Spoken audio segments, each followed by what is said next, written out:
Bueno, vamos a abrir nuestras Biblias en el libro de Efesios. Escribió nuestro hermano Pablo a nuestros hermanos de Efeso. Efesios capítulo 5. Ya que lo tengan, me avisan. Estoy un poquito nervioso porque me están grabando aquí. Voy a salir en el enlace. No te preocupes, doctor, nada más va a estar en internet. Ah, bueno. Ahí en los de YouTube que salen luego, ¿no? En la primera parte. Y en Facebook también. Sí. ¿Ya lo tienen en Efesios capítulo 5? Sí. Bueno, el tema de hoy, ahora que está de moda ponerle nombre a las pláticas, pues yo lo titulé Sed llenos del Espíritu Santo. Y quiero compartir algo que Dios me regaló a través del libro de Efesios. Y quiero que levanten sus manos todos aquellos que tienen Biblias ahorita que traen como subtítulos. Entre todo lo que es el texto viene dividido el capítulo, la parte de los capítulos viene dividido como en subtítulos. Por ejemplo, el capítulo 5 empieza, bueno, aquí en mi Biblia dice, andad como hijos de luz, ¿sí? Y luego el siguiente es, someteos los unos a los otros, y así se va, ¿no? Hay Biblias que son todas continuas, que no traen esos subtítulos, pero estas Biblias, algunas, los hermanos que los pastores que se juntan para hacer más didáctico y más esquemático el texto, pues para que uno se oriente sobre qué va a hablar cada fragmento del texto. Entonces, hay aquí, en el capítulo 5, en el versículo 21, vemos que empieza ahí un subtítulo, ¿no? Que dice, someteos los unos a los otros, para los que traen Biblia. Pero en realidad, como yo me imagino que si el apóstol Pablo hubiera puesto subtítulos para que los creyentes se ubicaran, yo me imagino que este subtítulo se llamaría Sed llenos del Espíritu Santo. Y no empezaría ahí, sino empezaría en el versículo 15. ¿Sí? Estos subtítulos no están escritos, no forman parte del texto original. Fueron agregados por muchos pastores para ser más didáctico y esquemático para un cristiano que se pone a estudiar la palabra de Dios. Entonces por eso me tomo la libertad de yo poner ahí meter mi cuchara, ¿no? Y poner un subtítulo para este día, ¿sí?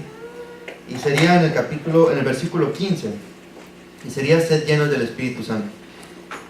Y vamos a empezar a leer. Quiero que lean conmigo al mismo tiempo para que lo lean en voz alta conmigo. Y dice así, el versículo 15 en el capítulo 5 del libro de Efesios.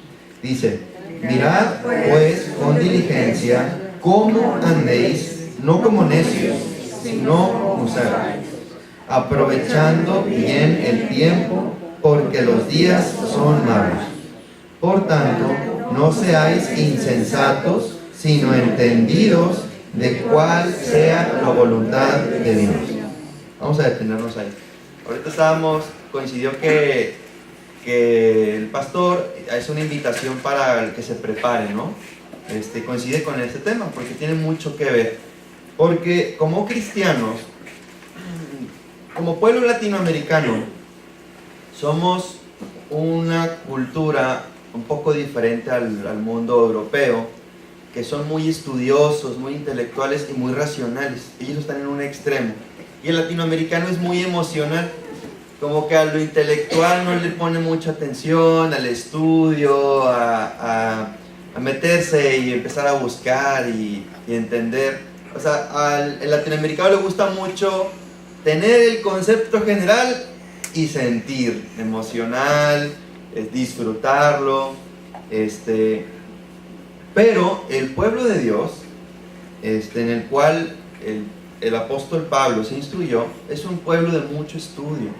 Por lo tanto, a nosotros como cristianos, en este caso como latinoamericanos, como mexicanos, tenemos la responsabilidad de prepararnos, porque estamos frente a un libro que puede ser, como dijeron por ahí, interpretado de muchas maneras.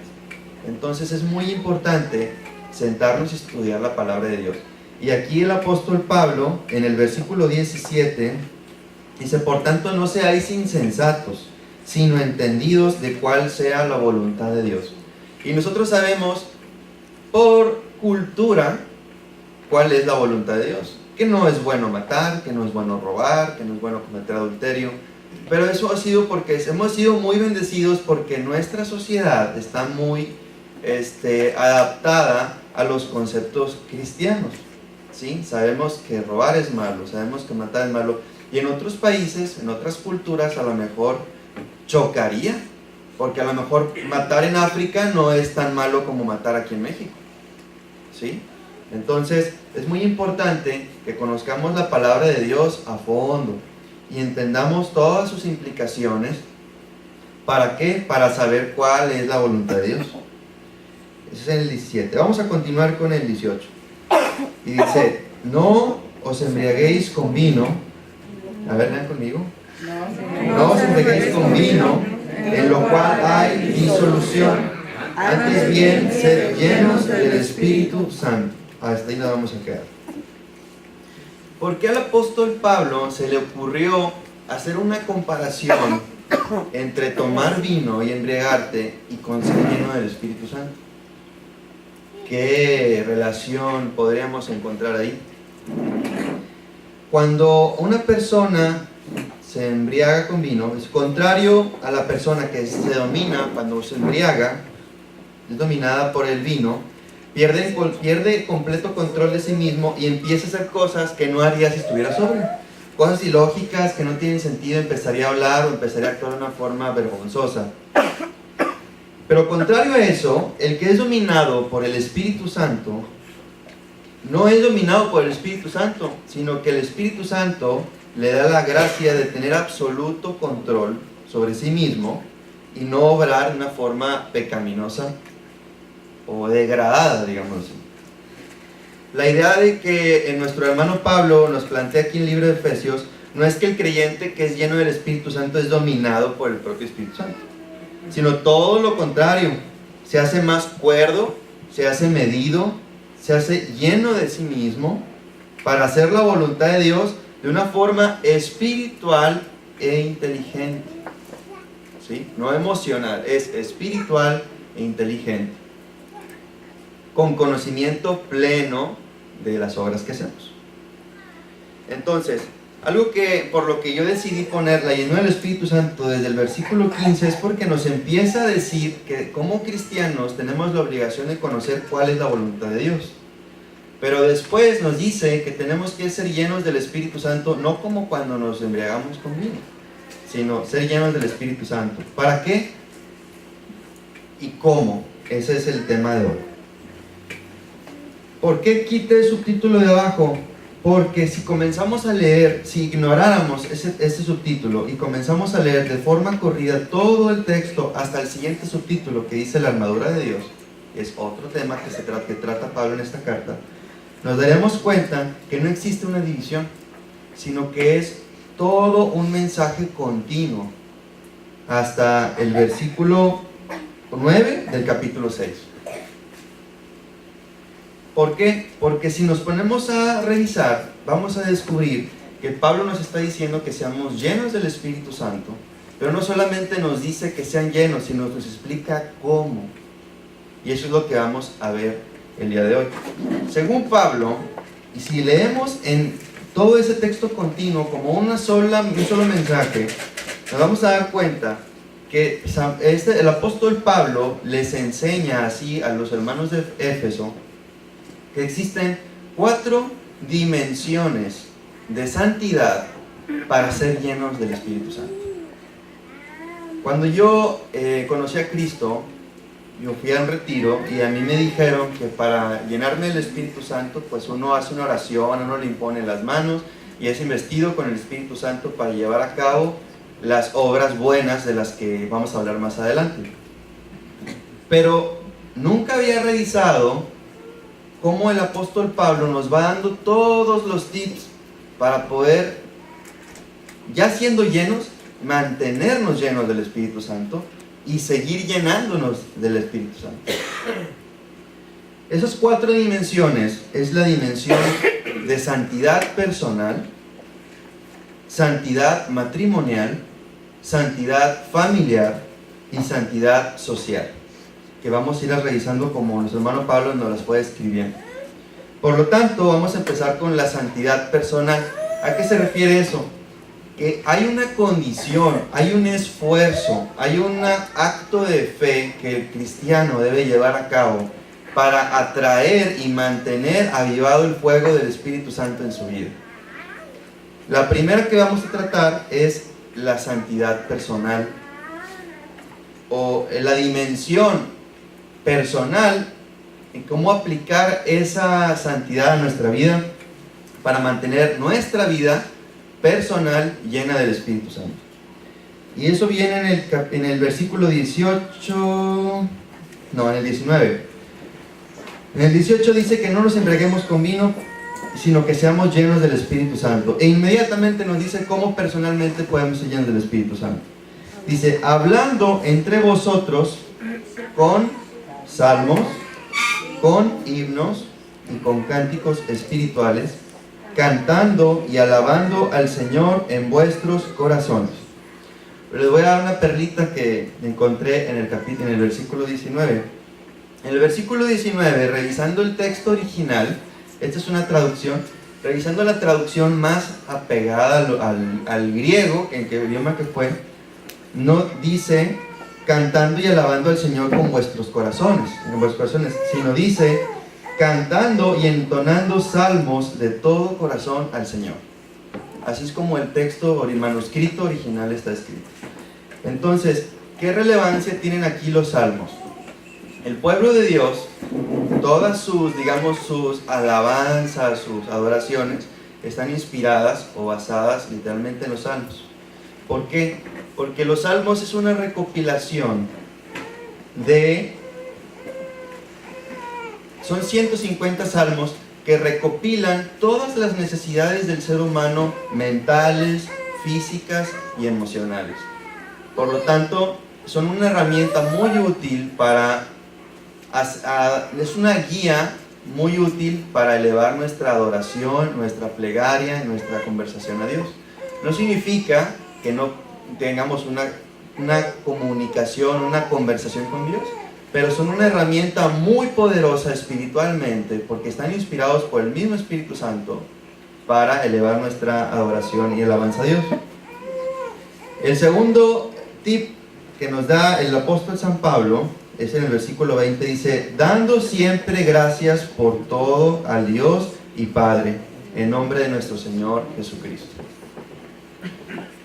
Una de los recuerdos que tengo de una congregación en Monterrey, comencé a ir, fue que preguntaban cómo podemos estar siempre, cómo puede ser nuestra inspiración para adorar a Dios, porque a veces llegamos a la iglesia y tenemos como si fueran rocas que están obstruyendo ese río que queremos adorar a Dios. ¿Cómo puedes tú quitar esas rocas? ¿Cómo puedes hacerte de ese estorbo, a veces ese bloqueo que sentimos para adorar a Dios? Y me llamó mucho la atención que uno de ellos dijo, dando gracias a Dios por todo. Y dando gracias a Dios, no es dando gracias a Dios solamente por las cosas que no son agradables, sino gracias a Dios por las cosas que incluso no son desagradables. Cuando el cristiano empieza a dar gracias a Dios,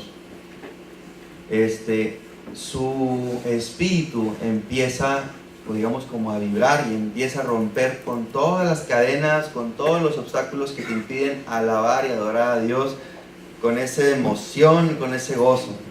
¿Por qué? Porque Dios, las cosas buenas incluso, y las cosas malas incluso que nos suceden, todo es para bien para los que amamos a Dios. Por tanto, debemos dar gracias a Dios, porque a pesar de que tengamos alguna prueba, alguna tribulación o algún evento que nos sea incómodo, nos sea doloroso, eso Dios lo está usando para que tú avances y te desarrolles. Es por eso que en la forma en como el apóstol Pablo ya estaba viendo las cosas, era de esa forma, que exhorta a toda la iglesia a dar gracias a Dios. Y cuando empezamos a dar gracias a Dios por las cosas incluso más insignificantes, que a veces nos hacen cotidianas y cuando nos faltan, es cuando decimos, ah, caray, Me acuerdo que cuando era estudiante una vez me cortaron el agua y caray, o sea, tan importante que es, y nunca daba gracias a Dios porque pues me daba para pagar el agua. Cositas como, oye, qué padre que en invierno tengo una cama calientita, o qué padre que gracias Dios porque tengo agua caliente para bañar en la mañana en invierno, o porque tengo que desayunar, porque tengo que comer, porque me puedo divertir, gracias porque puedo caminar. Yo que veo pacientes que llegan con dolores y que no pueden caminar bien, porque tengo salud. Tantas cosas tan insignificantes que a veces las vemos como normales, y todo es bendición de Dios. Entonces, esos dos consejos que nos dan nuestro hermano Pablo aquí es adorar y cantar a Dios y cantarle salmos a Dios y darle gracias a Dios por todo, incluso las cosas malas. Eso es lo que va a avivar el fuego en nuestro interior del Espíritu Santo. Pero ahí se detiene. Cuando yo fui a un retiro, ahí me decían que si yo hacía esto iba a mantener el fuego del Espíritu Santo. Y a veces me esforzaba tanto que descuidaba áreas que estaban alrededor de mi vida. Y ahora entiendo el por qué a veces me causaba tanta dificultad mantener vivo el fuego del Espíritu Santo en mi vida. Porque hay otras dimensiones, otras áreas de mi vida que yo necesitaba también cuidar. Y ahora vamos a ver el área de la santidad matrimonial. En el versículo que sigue, en el 21, dice nuestro hermano Pablo: someteos unos a otros en el temor de Dios. Las casadas estén sujetas a sus propios maridos como al Señor. Porque el marido es cabeza de la mujer, así como Cristo es cabeza de la iglesia, la cual es su cuerpo, y Él es su Salvador. Vamos a continuar leyendo hasta donde acaba esta sección y ahorita regresamos despacito explicando. El 24. Así que como la iglesia está sujeta a Cristo, así también las casadas lo estén a sus maridos en todo. Y maridos, amad a vuestras mujeres, así como Cristo amó a la iglesia y se entregó a sí mismo por ella, para santificarla, habiéndola purificado en el lavamiento del agua por la palabra, a fin de presentársela a sí mismo una iglesia gloriosa, que no tuviese mancha ni arruga ni cosa semejante, sino que fuese santa y sin mancha. Así también los maridos deben amar a sus mujeres como a sus propios cuerpos. El que ama a su mujer, a sí mismo se ama, porque nadie aborreció jamás a su propia carne, sino que la sustenta y la cuida, como también Cristo a la iglesia, porque somos miembros de su cuerpo, y de su carne y de sus huesos. Por eso dejará el hombre a su mujer y a su madre, a su padre y a su madre, y se unirá a su mujer, y los dos serán una sola carne. Grande es este misterio, mas yo digo esto respecto a Cristo y de la iglesia. Dice, por lo demás, cada uno de vosotros ame también a su mujer como a sí mismo, y la mujer respete a su marido. Los grandes sabios de la Biblia se preguntaron por qué a Dios se le ocurrió sacar a la mujer de un costado. ¿Por qué no la sacó del talón? ¿Por qué no la sacó del cuello? ¿Por qué no la sacó de la nuca? De un brazo. Y una de las interpretaciones que ellos dan es que Dios no tomó un hueso de la cabeza para hacer a la mujer, para que la mujer no esté sobre el hombre, pero tampoco tomó un hueso del talón para que el hombre estuviese por encima de la mujer pisoteándola, sino que Dios tomó una costilla porque es el hueso que más cercano está al corazón del hombre, y es para que esté a su lado, no esté ni debajo ni por encima de él, sino la mujer Dios la hizo para bendición de Adán, para que Adán desarrollara su capacidad de amar. Entonces la responsabilidad del varón en una relación no es de ser amado, esa no es su responsabilidad es de amar, y el derecho de la mujer es de ser amada. Cuando el hombre y la mujer se salen de su casa, de su papá y su mamá, y se unen, En hebreo hay una palabra muy poderosa, que se llama ejad. Y podríamos traducirlo al español como unidad, que la tradujeron aquí como una sola carne. En toda la Biblia, en el Antiguo Testamento, no se menciona más de 2 veces esa palabra. La única vez que podemos encontrar la palabra ejad es cuando Dios hace alusión a la unión de un hombre y una mujer, y cuando la Biblia dice: escucha, oh Israel, el Señor nuestro Dios uno es. Tan santo, eso nos explica la santidad, el lugar espiritual que ocupa la unión matrimonial delante de Dios, que lo compara con la misma santidad de su nombre, como unidad. Cuando una mujer y un hombre se casan, muchas veces se siguen viendo como 2 personas separadas, cuando en realidad deberían de verse como una sola unidad. Tal vez para la familia, tal vez para los hijos o para la sociedad sean 2 personas completamente diferentes, 2 personas con orígenes diferentes, pero legalmente ante Dios esas personas son una sola persona. Por lo tanto, cuando el hombre o la mujer en una relación se lastiman uno al otro, dice aquí el apóstol Pablo que si uno ama a su mujer, se ama a sí mismo. Por lo tanto, si uno lastima a su pareja, se está lastimando a sí mismo. Cuando uno comete un pecado contra su hermano, uno está cometiendo el pecado contra la misma persona. Pero cuando uno está cometiendo un pecado contra su esposo o su esposa, está pecando contra ella y contra sí mismo para Dios. Tal unidad, nuestro hermano Pablo la compara con la unidad que tiene Cristo con su iglesia, que la compara como un solo cuerpo, como lo hace San Pablo, que dice que el Cristo es la cabeza y el resto del cuerpo es la iglesia. La iglesia y Cristo no están separados, no pueden estar separados. La iglesia no puede tener movimiento, no puede tener sus funciones, está separado de la cabeza. Tal santidad, tal nivel de unidad, tal nivel de amor, la cabeza no puede odiar su propio cuerpo, ni el cuerpo puede odiar la cabeza, porque son uno mismo, se ven como uno mismo. Yo cuando me veo mis manos, me veo mis pies, no los veo como entidades diferentes en mí. Tanto el dedo chiquito de mi pie como mi mano, mi ojo, forman parte de mí, lo veo como un todo. Asimismo, hace la alusión nuestro hermano Pablo de comparar la unidad en la santidad familiar, de que todo lo que haga uno a la otra persona se está haciendo a sí mismo. En tal santidad, cuando uno guarda esa unidad, cuando uno guarda ese amor, ese respeto para uno mismo, me refiero a la pareja, pero como son uno, a uno mismo, tal santidad, cuando el cristiano aprende a vivir de una forma y con conciencia de lo que es el matrimonio, en el mismo matrimonio se atrae el Espíritu Santo y se mantiene fuerte y bien vivo el fuego del Espíritu Santo. Llevamos 2, faltan otras 2. Vamos a hablar ahora de la santidad familiar que enciende y mantiene encendido el Espíritu Santo en nuestras vidas. En el siguiente versículo nos quedamos en el 33, ¿verdad?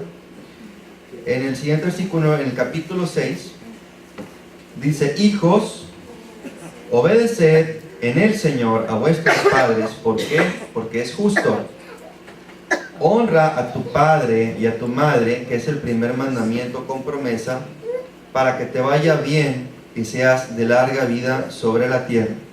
Pero vosotros, padres, no provoquéis a ira a vuestros hijos, sino criadlos con 2 cosas. Dice: en disciplina y amonestación del Señor. Hasta nos vamos a quedar. El deber de los hijos ante sus padres está establecido primero por la misma naturaleza, porque no es justo que el hijo esté sobre el padre. Por lo tanto, o el Padre, que es el que le dio la vida, esté sobre el Hijo, y por lo tanto el Hijo tiene una obligación, no tanto, aparte de biológica o natural, tiene una obligación espiritual en el momento en que Dios dio ese mandamiento. Honrar al Padre y a la Madre no solamente obedecerlos, y no es no murmurar. Cuando yo estaba estudiante de medicina, a veces empezaba con mis luchas y yo llegué a murmurar de mis padres. Y a veces se me hacían injustas ciertas cosas y en vez de externárselas a ellos, yo llegué a murmurar de mis padres con otras personas, quejándome de ciertas cosas. Y yo me sentía mal, pero yo no sabía por qué. Y dije, no, pues ha de ser mi conciencia. Pero cuando Dios viene en nuestras vidas, implícitamente se despierta, se activa, digámoslo así, la parte espiritual que estaba muerta en nosotros. Y automáticamente, al estar siendo uno con Dios, automáticamente uno se siente mal. Por eso uno no peca a gusto. Y cuando yo hacía eso, pues me sentía mal. Pero cuando me doy cuenta de que honrar a los padres, no solamente obedecerlos, no contestarles, es no murmurar contra ellos, entendí que yo había estado en pecado. Y yo me tuve que arrepentir. Y bueno, el arrepentimiento no es un parteaguas, digamos, no es una decisión. El arrepentimiento es un proceso. Tiene un inicio, tiene un proceso y tiene un final con resultado. El inicio del arrepentimiento es la decisión. El proceso es dar fruto de arrepentimiento, aprovechando las pruebas que Dios te da para que demuestres que en realidad estás arrepentido. Y el resultado del arrepentimiento es jamás volverte otra vez al pasado. Entonces, tuve que poner un alto en mi vida y en esa área y pedirle perdón a Dios por haber hecho eso. Y viene una paz, viene una prosperidad de parte de Dios. Y viene yo creo que es la mejor palabra que puedo dar.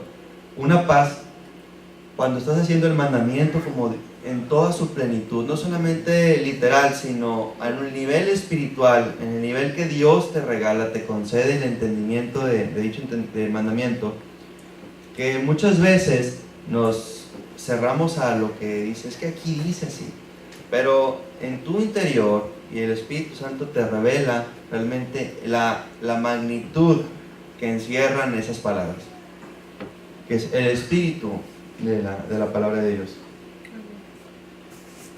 Pero también, asimismo, como los hijos tenemos el deber de obedecer a los padres, de honrarlos, de respetarlos, de no murmurar. Asimismo, nuestro hermano Pablo les pone sus condiciones también a los papás. Y les dice que no provoquéis a ira a vuestros hijos, pero pone un cerco de protección que dice, pero criadlos en disciplina y amonestación al Señor. Yo conozco una persona, que hace poquito estábamos platicando, que estábamos, todos los primos, ¿no? Estábamos con los celulares y todo. Y se vive quejando de que sus hijos, que no sueltan el aparato y se vive quejando, es que no sé qué hacer, se quedan desvelados hasta en la noche y están todo el día en la computadora y en el Facebook y en el chat. Y estamos todos sentados y todos están en su mundo, o sea, no puede uno platicar con el otro porque están ocupados, no los quieres interrumpir. Y esa persona siempre está quejando, no, es que ya no sé qué hacer y que estos muchachos.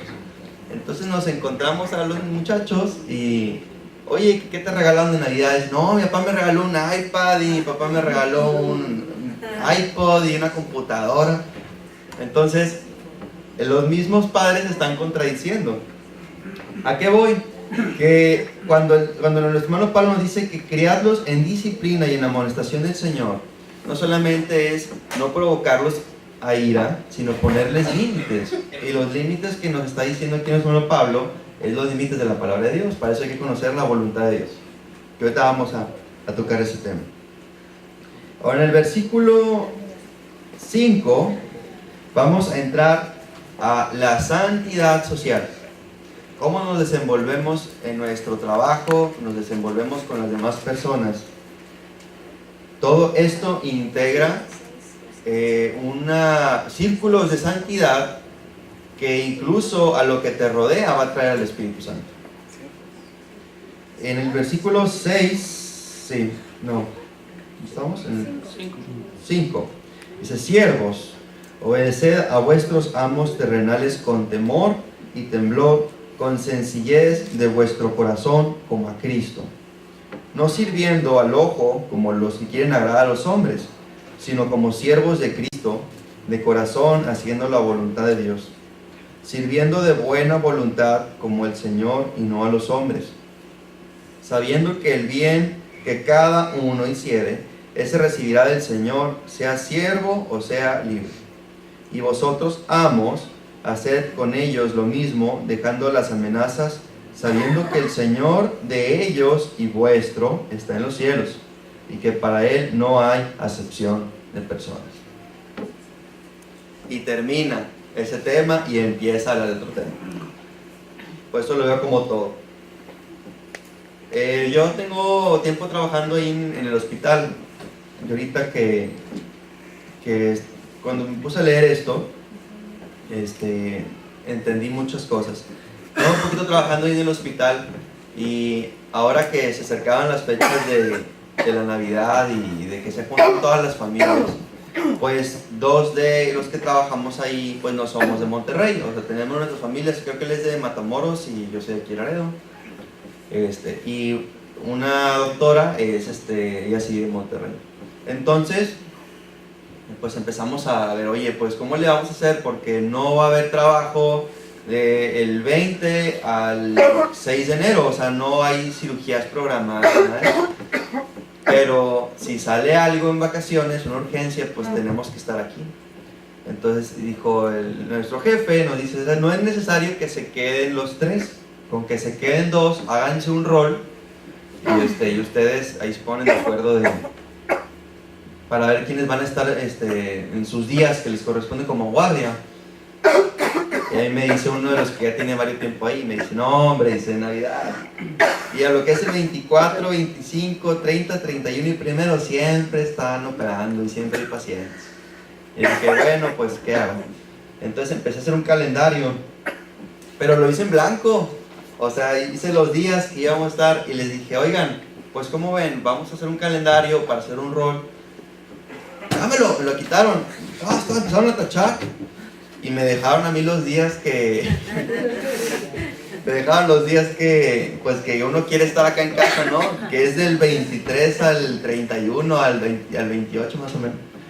Me dijo: yo voy a estar fuera de vacaciones, me dijo la doctora. Yo voy a estar de vacaciones, me voy a San Antonio, de esta fecha, y yo no voy a estar aquí.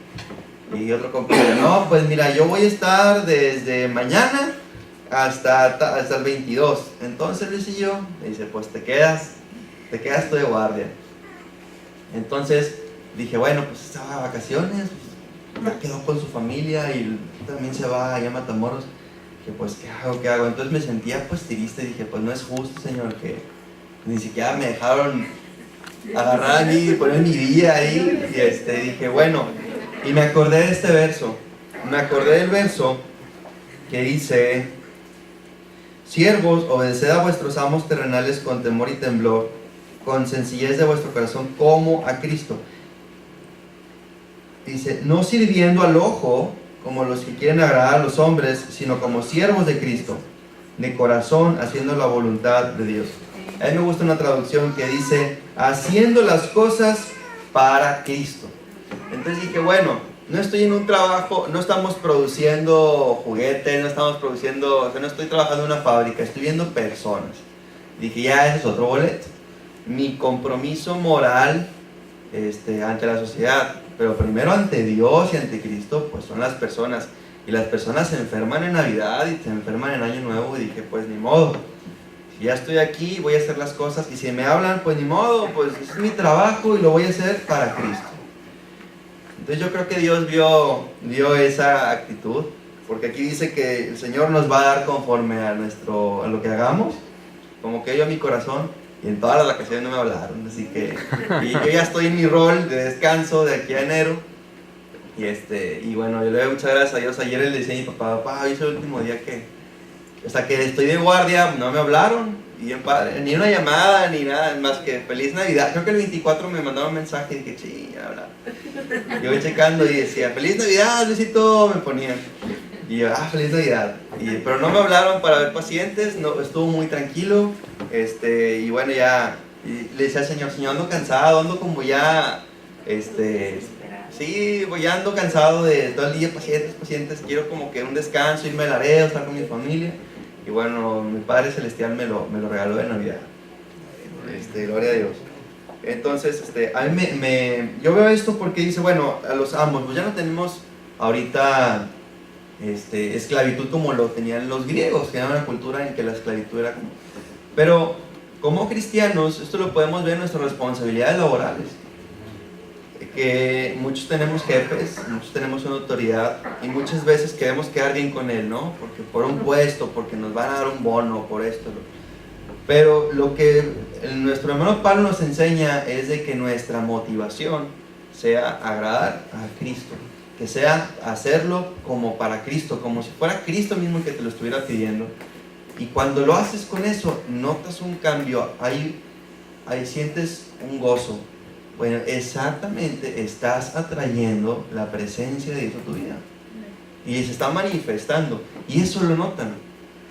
Y eso es ahorita lo que vamos a continuar. Ya vimos esas 4 áreas en donde nuestro hermano Pablo nos enseña que debemos cuidar.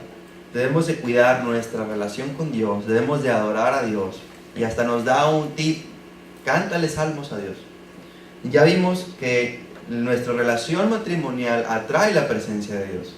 Ya vimos que nuestra santidad familiar, nuestro orden dentro de los principios y los mandamientos de Dios en la familia, atrae la presencia de Dios.